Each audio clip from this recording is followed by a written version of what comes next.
Have you ever wondered how a single man, silent, invisible, and seemingly irrelevant, could hold the entire fate of a battalion in his hands? The sky was filled with smoke. The smell of gunpowder burned in the throat, and each explosion made the ground tremble as if hell were rising to the surface. The men of the American battalion were trapped, immersed in shallow trenches that barely protected them from the impact. They had no vision of the enemy. They only knew they were being hunted by something that never missed, something that seemed to anticipate every move. It was as if a precise and invisible German ghost were guiding the shots. And in the center of that chaos, lying in the bloody mud, was the radio operator. The man who should have been the voice of salvation was now motionless, his equipment shattered beside him like an exposed organ torn from a body. The commander looked at him, and the sentence came out of his mouth like a cruel verdict. "Without communication, we're dead." That phrase cut through the air like a blade. It was the end, and everyone there knew it.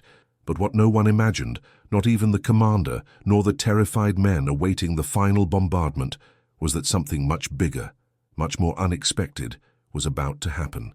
Because in that seemingly fallen body, in that silent man, was hidden the peace the enemy could never have foreseen. The cruel and brilliant truth is that the radio operator was not just another soldier, and the broken radio beside him was not just a radio.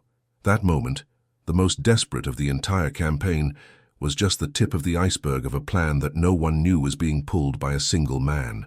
A plan that didn't involve strength, special weapons, or Hollywood heroics, but something more dangerous, more ingenious, more daring. A ruse built in silence, hidden behind all the clamor of war. And that's where the story begins to turn. Because the enemy believed they had won. They believed they had silenced the only voice that mattered. They believed they were minutes away from destroying the entire battalion with surgical precision. But they were wrong. Mortally wrong. It was the beginning of such an improbable turnaround, so far removed from any military manual, that even today those who study this battle wonder how it was possible, and the answer lies precisely in that man whom everyone had already considered dead, in the ordinary man who, hidden behind the static of the radio, prepared the most unexpected trick of the entire European campaign. And that's just the beginning. Want to know who this man was and how he turned the tables when everything pointed to a massacre? Get ready, because now the story is going to enter the territory where the impossible happens. But after everything you've heard so far, do you really think an entire battalion can depend on the silence of a single man? Before continuing this story, please subscribe to the channel and leave a like. It helps me bring more stories like this. And if you can, comment below what city and country you're watching from. It's always amazing to see how far these stories reach. He didn't seem like someone destined to change the course of a war. To any soldier who passed him in the camp, he was just the radio operator, a thin man with a hunched posture, always with his headset hanging around his neck, and his hands stained with grease from constantly opening and closing that heavy equipment that was always breaking down. But behind that constant silence, there was something that no one noticed. An entire world kept inside the head of a man who had learned to survive by listening. His name carried on the wind without importance. To many, he was just Private Harlan. But those who knew him soon noticed a strange calm in his eyes, even when the bombardment transformed the sky into a stage of burning ruins. It was a calm that didn't come from courage, but from familiarity with chaos. Because before the war, chaos already lived with him every day. Harlan grew up on a farm that was too small to support a family that was too large. The harvests failed more often than they succeeded, and the winters swept away months of work with an unrelenting coldness. By the age of 8, he could already distinguish the sound of an approaching storm from the rustling of the winds on the hill. By 10, he repaired old radios for the neighbors because there was no money to buy new parts. By 12, he understood that life wouldn't give him anything without demanding twice the suffering in return. And it was precisely this past of silence, scarcity, and hard work that shaped an ability he didn't even know he possessed, an uncanny sensitivity to sounds, frequencies, patterns, and noises.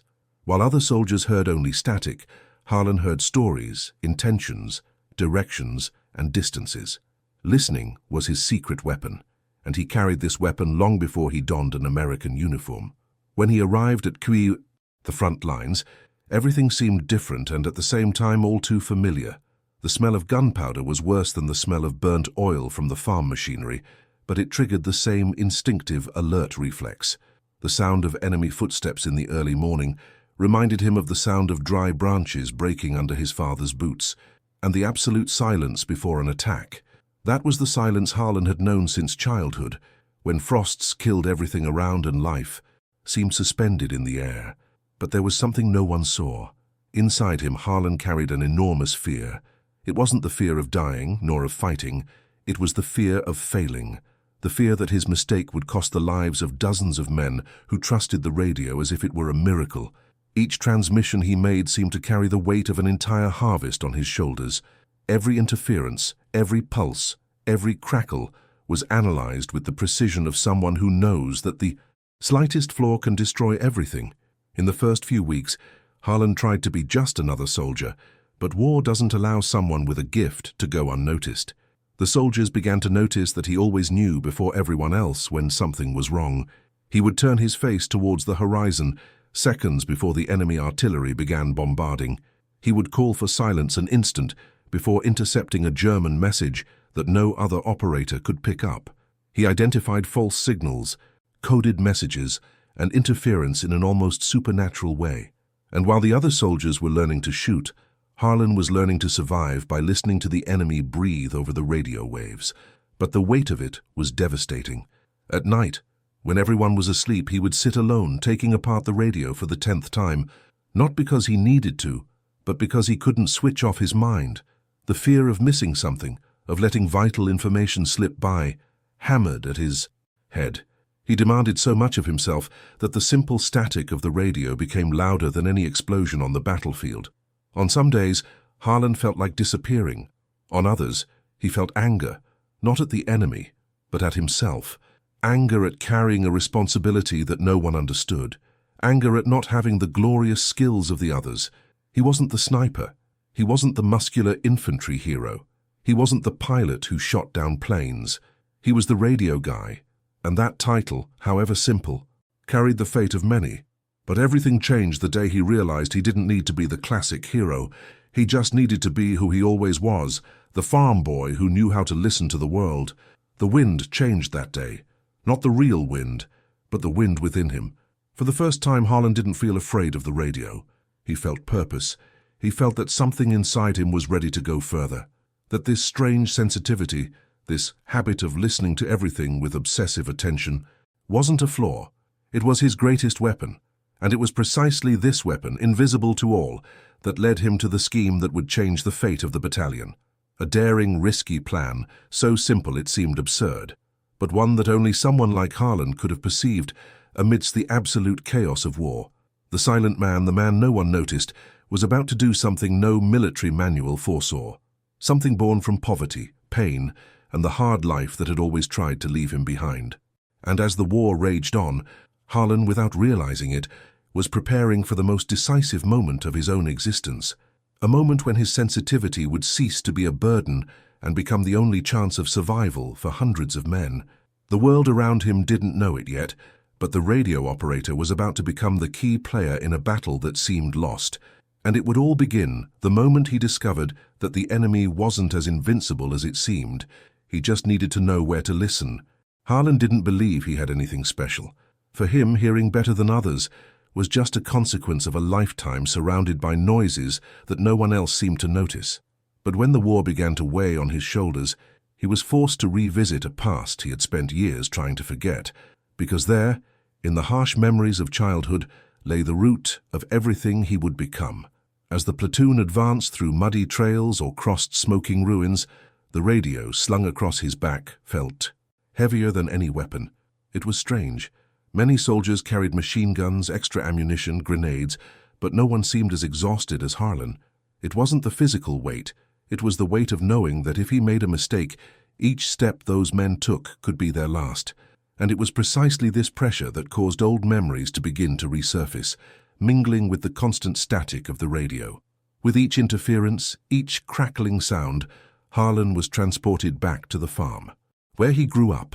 The wind banging against the crooked barn door, the sound of his father's wagon creaking in the late afternoon, the dry crack of the wood when the early morning chill began to freeze everything. These sounds were so familiar that Harlan could recognize them even amidst the chaos of war. And that's when he realized he wasn't just hearing, he was interpreting. He understood the intention behind the noise, like someone who had lived his whole life with the silence of things that don't speak but say everything.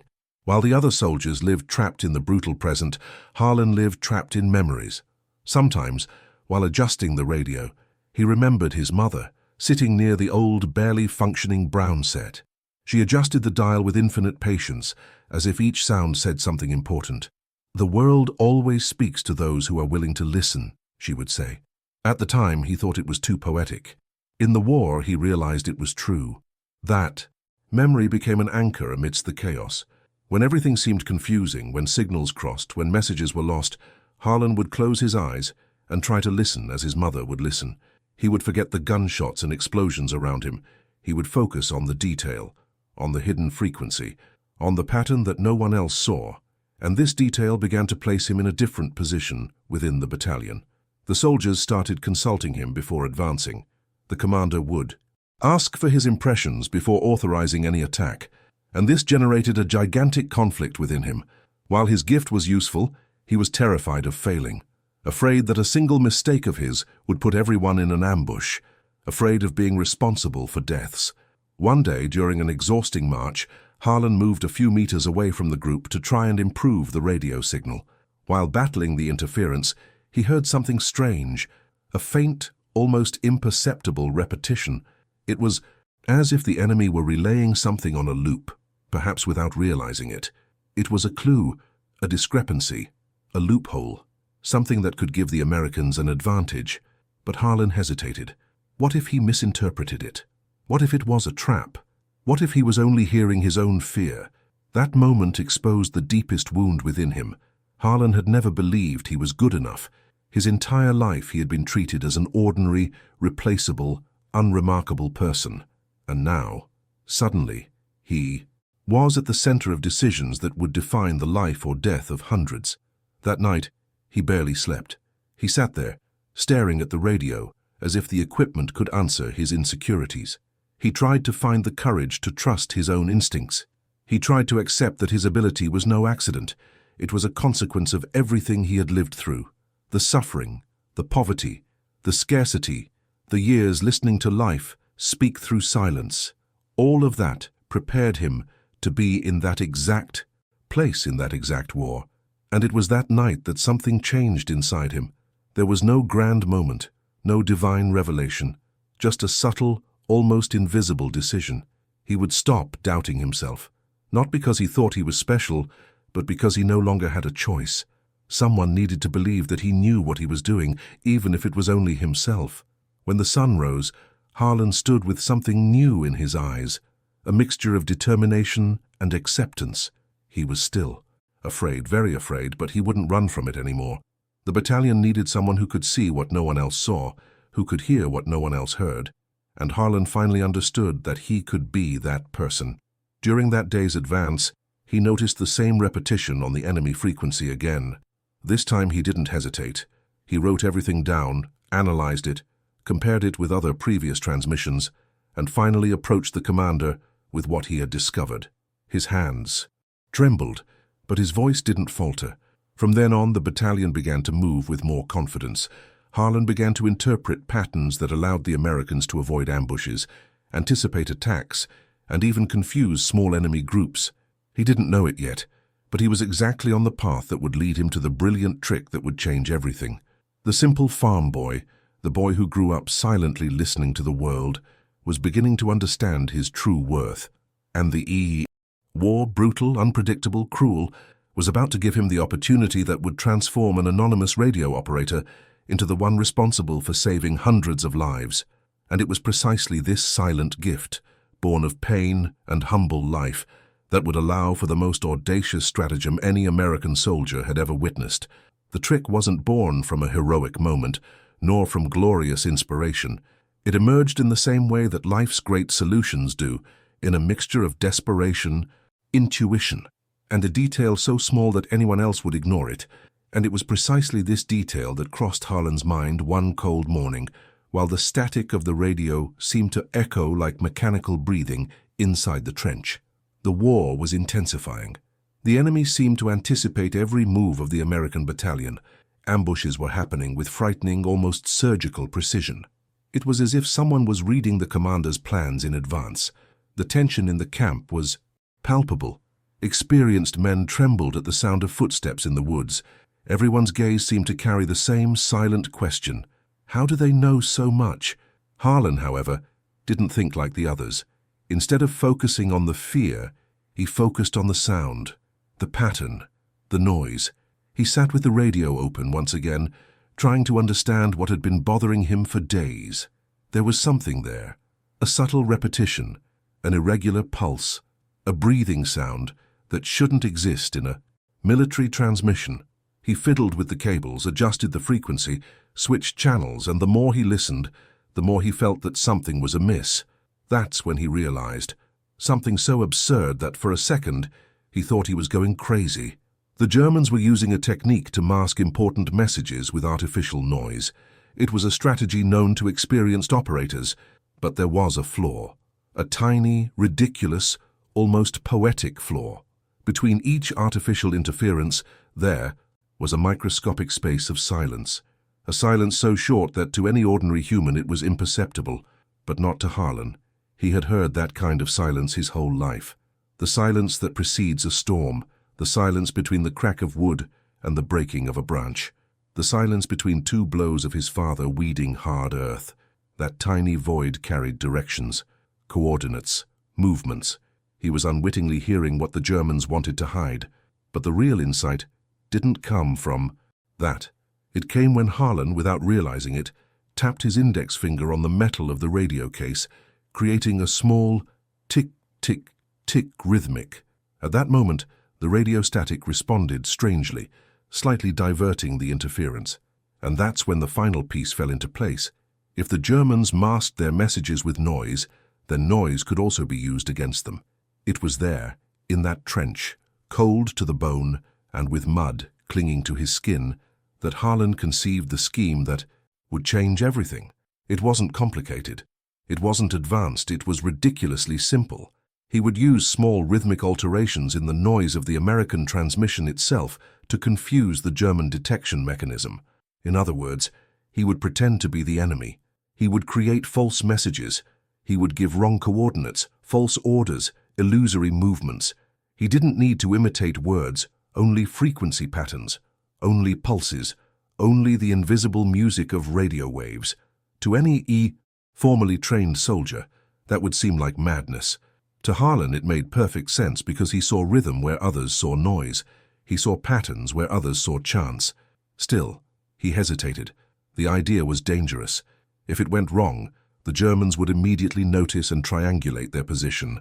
The battalion would be annihilated in minutes. But if it went right, it would be like turning the war upside down. The dilemma tore at his chest for hours. Fear and courage dueled within him, like two wild animals.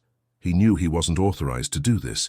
He knew he was going beyond everything he had learned. He knew it was a complete violation of military doctrine, but he also knew something else. No one else would be able to do it. No one heard like he heard.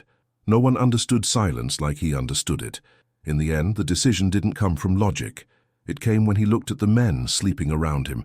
Exhausted men, their boots soaked, their eyes marked by terror, all depending on the radio, as if it were a last thread of hope. Harlan, for the first time, felt a different kind of responsibility. It wasn't fear of failure. It was a need to act. And then he did. He turned on the transmitter, took a deep breath, adjusted the buttons with the precision of a surgeon, and began to emit his own masked noises. Short pulses, repeated sequences with minuscule intervals, rhythms that only someone like him would understand. He was speaking to the enemy. Not in words, but in the language they feared most, the language of doubt. In the following minutes, nothing happened. The men remained tense, waiting for the next bombing. But then, the impossible. The bombardment didn't land where it should have. The enemy moved artillery to a non-existent flank. German troops retreated a few meters, believing they were surrounded. Confusion spread like wildfire in the woods. Harlan had succeeded. The trick worked, but that was only the beginning. He knew that, once the mistake was realized, the Germans would search for its origin. The risk was absurd. The war was about to turn into a manhunt. Still, he didn't stop, because at that moment, in that exact instant, Harlan understood, in a painful and liberating way, that his entire life, the poverty, the silence, the hard work, the attentive listening to the world, had led him to that point. And now, the entire battalion depended on the trick that only he could pull off. At first, no one realized what was happening. The commander thought it was luck. The soldiers thought it was coincidence. But Harlan, sitting next to the radio, sweat dripping down the back of his neck and his heart racing, knew it wasn't chance. He knew that those small enemy movements, the unexpected retreats, the hesitations in the artillery, all of that had stemmed from the trick he had created in the solitude of the trench. And as the hours passed, what seemed like luck began to turn into a pattern. The enemy made mistakes. Mistakes again. Even more mistakes. It was as if the German army were fighting against shadows. Shadows that Harlan carefully shaped to the rhythm of the false transmissions he sent on the air. It was at that moment that he began to rise. Not with medals, not with speeches, not with a fame he never desired, but with murmurs, with the glances the soldiers exchanged when something improbable happened, when an enemy attack veered off course without explanation, when an ambush disappeared from the map, when an entire troop retreated believing they were surrounded. The first to notice was Sergeant Murphy, a tough man hardened by previous campaigns, incapable of believing in miracles. He watched Harlan for a while, analyzed every movement, every adjustment on the radio. And then, in a moment of tense silence, he approached and murmured softly, "You're not just listening, are you? You're making them listen to something else." Harlan didn't answer. He couldn't answer. But the look he gave the sergeant was enough to confirm what Murphy feared, and at the same time admired. The radio operator was messing with the enemy's psychology in a way that no general had ever imagined possible. From then on, the legend began. At first, it was just a rumor among the battalion, the radio ghost, the soldier who spoke without speaking, the man who made the Germans see monsters where there were none. The soldiers passed by him with silent respect, almost reverence, not for his strength, but for his mystery. It was a different kind of power, invisible, subtle, but devastating. And the enemy, that cold, calculating, methodical enemy, began to show something rare: fear. It wasn't an ordinary fear. It was a deep psychological fear, born from the feeling that they were being watched, manipulated, deceived by someone they couldn't identify. False messages surfaced on channels that should never have been intercepted. Troops were divided by conflicting instructions. Artillery batteries frequently targeted the wrong points with alarming frequency. For the Germans, it was like fighting an enemy with eyes in every corner. They began to believe there were infiltrated agents, traitors, corrupted systems. This generated internal disputes, suspicions, punishments, chaos, and all of this stemmed from the grease-stained fingers of a radio operator sitting behind a metal box. But rising to power comes at a price, and Harlan felt it with brutal intensity. The more the enemy erred, the more dangerous he became. Each false transmission he sent consumed not only physical energy, but also his sanity. The fear of being discovered began to corrode his thoughts. He slept little, eating even less. His eyes developed deep, dark circles. His hands trembled not from cold, but from responsibility. At times, Harlan felt as if he were fighting a parallel war. While the soldiers fought with rifles, grenades, and courage, he fought with sounds, pulses, and silence. The radio was his battlefield, and every mistake could unleash a deadly storm. But the worst and most powerful of the psychological terror he unintentionally caused. The Germans began to believe they were dealing with a trained expert in signal manipulation. No one, under any circumstances, suspected that he was just a skinny farmer with skills born of poverty and the silence of the countryside. To them, he was a strategic threat, something that needed to be destroyed. That's when the German command established an internal protocol: identify and neutralize the unknown transmitter. They began triangulating signals, tracking interference, locating any unusual equipment. Every time Harlan transmitted, he felt as if he were lighting a lamp in the darkness, a lamp that the enemy could find at any moment. But even so, he continued, because the war was changing before their eyes. The Americans stopped walking in the dark. They stopped fearing ambushes that had previously seemed inevitable. They began to attack with more confidence, because they knew that someone was listening to the enemy before any move. And when the commander realized that the battalion was advancing faster than expected, escaping traps that would have been fatal, he silently sought out Harlan. He didn't ask for explanations. He didn't ask questions. He simply placed his hand on his shoulder and said, "Keep going. Whatever you're doing, keep going." That phrase carried more weight than any medal. It was recognition. It was responsibility. It was the beginning of the ultimate psychological terror.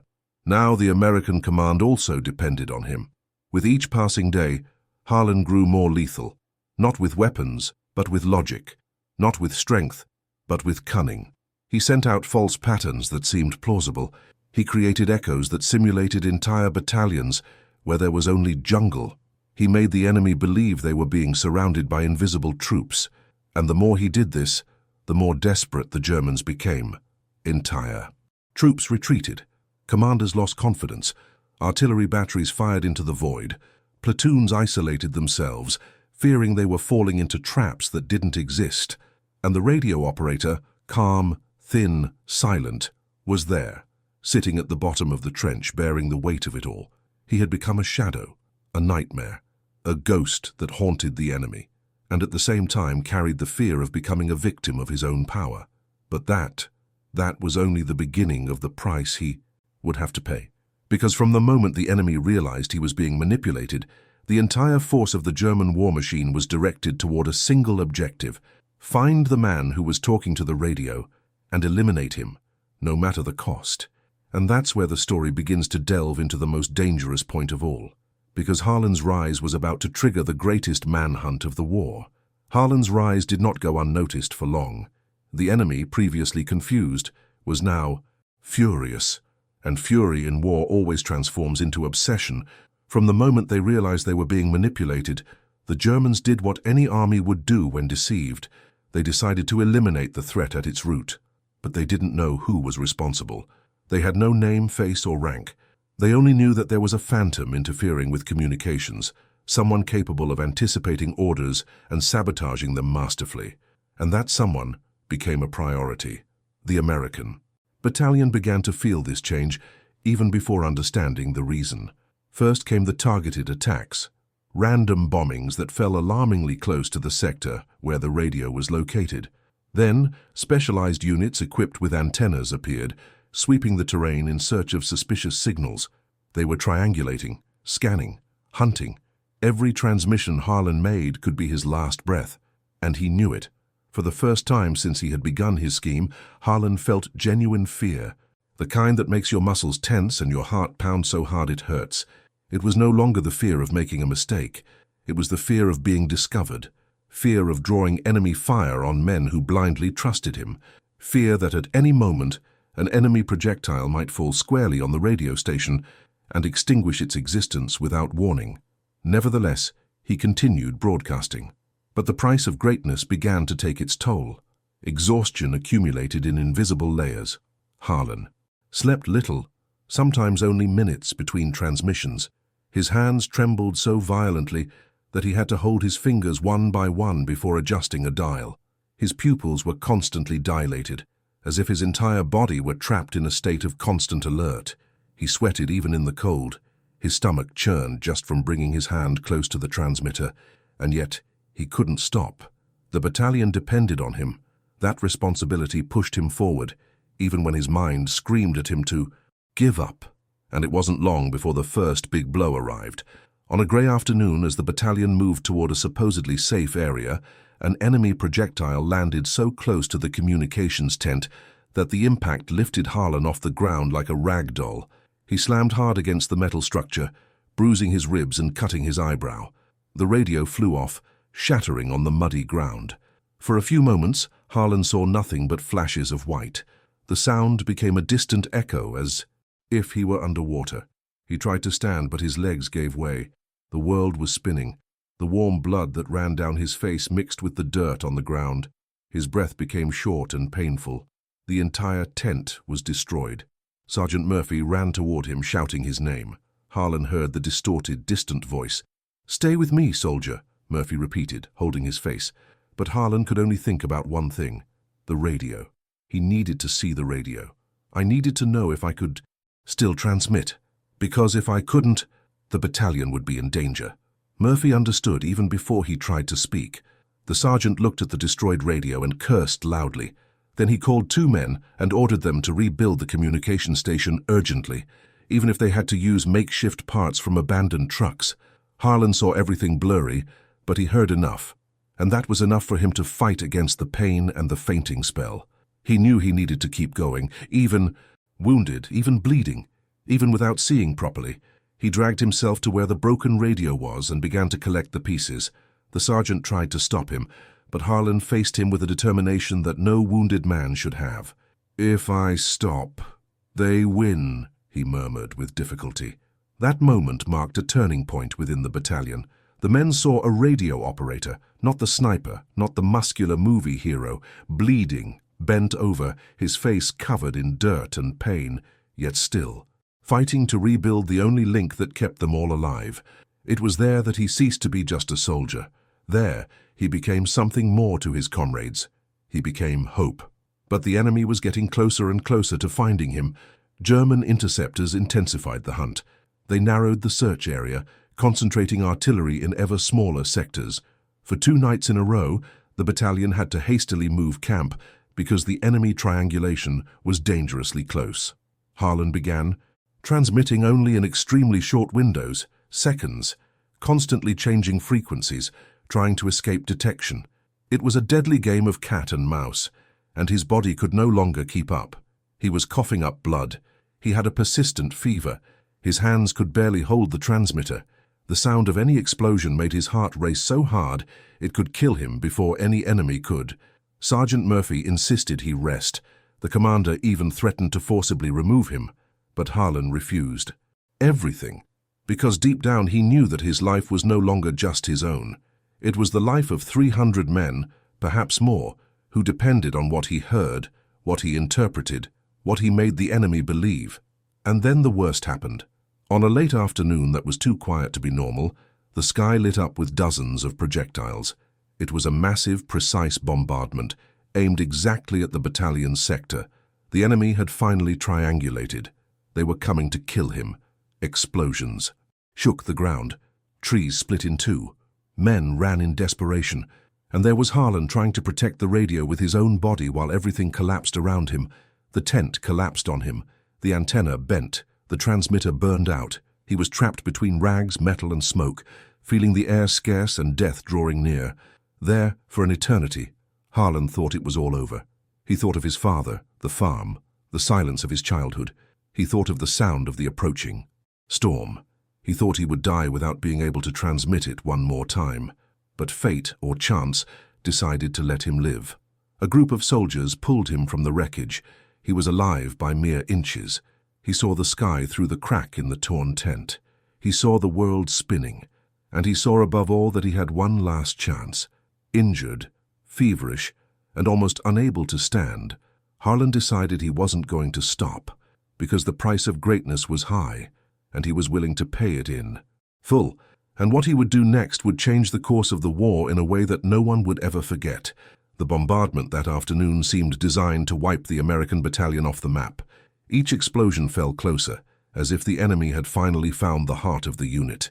Men were thrown to the ground, the earth opened into craters, and the sky became a mixture of smoke, fire, and screams. In the midst of this inferno, Harlan could barely stand. His ears rang, his vision failed, his body felt as if it had been run over by a train. But inside him there was still a spark. Weak, stubborn, obstinate, the certainty that this would not be the final scene of his battalion. The radio was destroyed. The antenna, bent and broken. The transmitter, burned. Any other operator would have accepted defeat. But Harlan was no longer just any operator. He knew that if he remained silent now, the enemy would win, and everything he had done up to that point would have been in vain. He looked around desperately, searching for anything he could use. He saw remnants of cables, metal parts, the remains of a destroyed vehicle, pieces of another unusable radio, and, just like on the farm, when he repaired old radios with parts borrowed from dead devices, he understood that there was still a chance. Injured, limping with dried blood on his face and lips, Harlan began to assemble an improvised system. He connected wires that no one would dare touch. He used the chassis of a burnt-out piece of equipment to support a minimal connection. He used a part of the twisted metal structure as an emergency antenna. It wasn't stable, it wasn't safe, but perhaps it would be enough for one last transmission. The men around him watched with a mixture of disbelief and hope. Sergeant Murphy silently pushed away anyone who tried to stop him. The commander did not interfere. It was as if everyone instinctively knew that at that moment, the fate of the battalion rested in the hands of that thin, trembling and almost fainting man. When the makeshift system made its first hiss, Harlan felt tears welling up in his eyes. He took a deep breath. Every muscle in his body begged him to give up, but his mind was absolutely clear. This would be the most important broadcast of his life. He adjusted the dial, found the enemy frequency, felt the pattern, recognized the rhythm, and then, with a calmness he didn't even know he possessed, he began to speak in the only language the Germans weren't prepared to face, the language of their own paranoia. Harlan sent a sequence of signals simulating an urgent order from the enemy high command. The message, translated into pulses, noises, and intervals, essentially said that a large American force had surrounded the area, that the battalion they were attacking was merely a decoy, that remaining in that position would be suicide. It was a gigantic lie, a bluff, a last-ditch trick, silence. It was seconds, but it felt like hours. Then, out of nowhere, the bombardment ceased. The echo of the explosions gradually faded, like a storm that suddenly loses its strength. The gunfire diminished. The sound of retreating enemy engines began to emerge in the distance, as if a giant had decided to turn back. The American soldiers exchanged confused glances. The commander, still incredulous, looked at Harlan. The exhausted radio operator fell to his knees. He had succeeded. With an improvised radio, a nearly broken body, and a mind trained by poverty and pain, he had made the enemy give up on a sure victory. That was the climax. The battalion survived. Many men who had already accepted death that afternoon would return home. Some officers would record in reports the unusual event in enemy communication and the brilliant action of the radio operator, responsible for manipulating the flow of signals. Later, maps and documents would show that if the attack had continued for a few more minutes, there would have been no way out. Harlan, with his farmer's trick of learning to listen to the world, had saved everyone. In the following period, the battalion advanced with more confidence. Harlan's name appeared in internal reports, medal recommendations, high-ranking comments. There was talk of decorations, of honors, of making him an example of military ingenuity. Some of these things happened, others did not, because war is fast, impersonal, and soon another front demands more attention. But among the men who were there, in that bombing raid, one truth remained forever. They were alive because of a radio operator who refused to accept the impossible. After the war, Harlan returned to where it all began, the farm. There was no band, no parade, no speeches. He returned exactly as he had left, with a simple suitcase, silent steps, and a tired but different look, because now he knew something no one could take from him. All his life they had told him he was just an ordinary man. But in that forgotten chapter of the war, he had been the thin line between life and death for hundreds. He rebuilt the house, tended the land, and began to hear again the sounds that had always been part of his history. The wind, the rain, the chickens in the yard, the creaking of the gate. Sometimes at night he would turn on an old radio and listen to the static. Anyone looking from the outside would find it strange. But for him, that static wasn't empty. It was a reminder. It was the silent memory of a time when, from inside a muddy trench, he had conversed with the impossible and conquered it. No plaque in the town square bore his name. No statue was erected. But the men who survived thanks to him told the story like a legend. There was a day when a radio operator made the enemy flee from a ghost, and that ghost was just an American farmer with a gift that no one saw the value in until the moment he became their only chance. In the end, this is the moral that remains. Sometimes, the whole world is betting against you. They say you're small, ordinary, replaceable, but life puts you in front of the impossible and whispers, "Now it's your turn." And on that day, Harlan proved that one man alone, with a trick born of pain and simplicity, can turn an entire war around. After all this, what did you learn from Harlan's story? What did this simple, quiet, and unlikely radio operator show you about courage and purpose? Tell me in the comments. I really want to know your perspective on this journey. And if this story touched you in any way, please like and subscribe to the channel. This helps me continue bringing stories that show how ordinary people can change entire destinies.